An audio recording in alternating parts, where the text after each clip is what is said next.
Now, modeling is a logical organization of data within a database.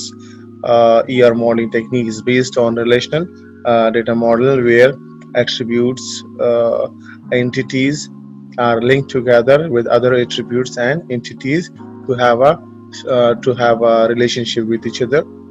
The question is why we use ER modeling. What is the requirements for it?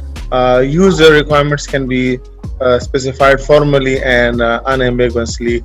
So usually, when you are collecting the requirements from a user, so the requirements are ambiguous. So you need to make it in a formal way. You need to make it in a proper way so that there is no ambiguity in requirements gathering.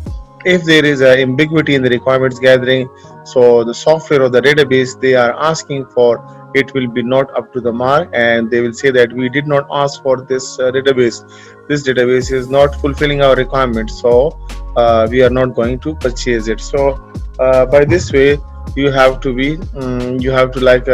user requirements can be specified formally and unambiguously over there.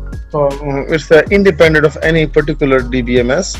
So as ER modeling is not linked with any specific data DBMS. So if you have ER modeling, you can develop the database into the Oracle. You can develop the database into. You can develop the in Access. So any database, any DBMS, you can take it. It's independent. Does not involve any physical or implementation details. So it's like a drawing based diagrammatically, and it can be easily understood by the programmers as well as by the common users or the people who are giving you the requirements.